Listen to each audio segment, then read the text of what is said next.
Today we're back here at Good Games Hobart for a game of Wings of Glory, or Wings of War as it was originally known. I'm using a combined force of my and John's Fockers as the flying circus, and their role is to intercept and destroy a force of three British Handley Pages and two Sopwiths. John? Yep. Sopwith camels. Yes. Again, yeah, one of the Handleys is mine, the other two are John's, and the Sopwiths are his. And combined force here. It means we're needing a lot of room for our dashboards. It'll be a slightly slower game. We are today trialling it with an X-wing ruler, which means close range will be taking 3 hits, medium 2 and long range 1, as opposed to the usual marker of 2 and 1. So hopefully it should make for a slightly faster game. And John has just placed the markers for his bombing run, the targets for his bombing run, 4 industrial points roughly centre of the map that he's going to have to run and bomb. This is about our 4th turn, using the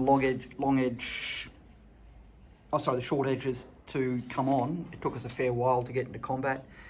2 of the Fockers have taken some shots at the aircraft here, and the bomber has taken a shot at von Richthofen himself.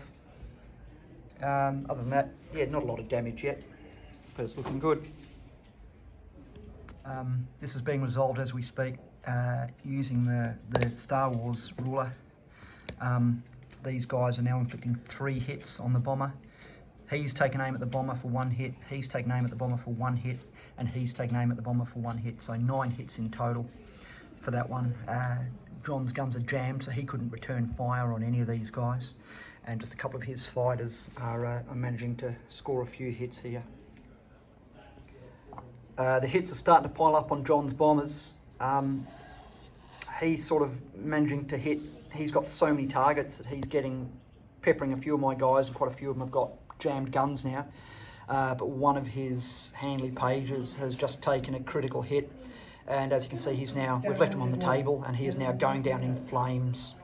So that leaves 2 Handley Pages, both of them with rear gunners now disabled. So if I can get to the back of him, it's going to be tough for him.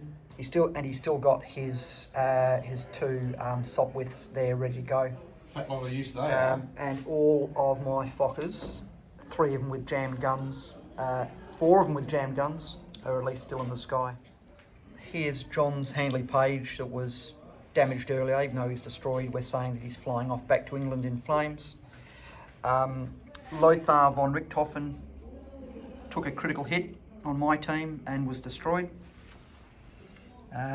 John's 2 Handley Pages are still flying, and this fella here has just had a perfect run and managed to drop his bombs on one of the targets for 2 points. So what we decided, by the way, with points is that each of the aircraft are worth 2 points. John's bigger aircraft are worth 4 points, but John gets 2 points for any of the industrial areas that he also destroys. So it's 16 points each up for grabs. It's in the balance at the moment. For anyone who doesn't know Wings of Glory that well, when you take hits from an opponent, you have to draw on a damage deck. And each of those damage decks, there's normally a fair few zeros and 1s as well. And so they have to add up, and every aircraft has a certain amount of damage that it can take.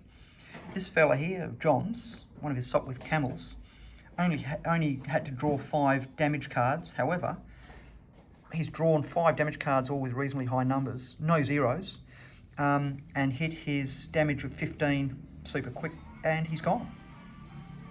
That's the luck of the draw. Well, the game has just finished, and we're packing up, as you can see, onto all of our boxes, down here in the back room of Good Games Hobart. My Germans ended up knocking all 3 of John's bombers, and then his 2 Sopwith camels for a decisive win. Just quick, my thoughts on using the 3-zone Star Wars marker. I really liked it. It means you're dishing out more hits at short range, so 3 for short range instead of 2. if you're short of time, or if you're playing a lot of planes on the table, it means plane's going to go down faster because they're really getting those cards dish out, and the ranges mean you don't have to close so much, probably a bit more realistically. So yeah, if you're running short of time or a lot of planes on the table, I would recommend purchasing one of these Star Wars X-Wing markers. Cost me Australian $7.95 at my friendly local gaming shop.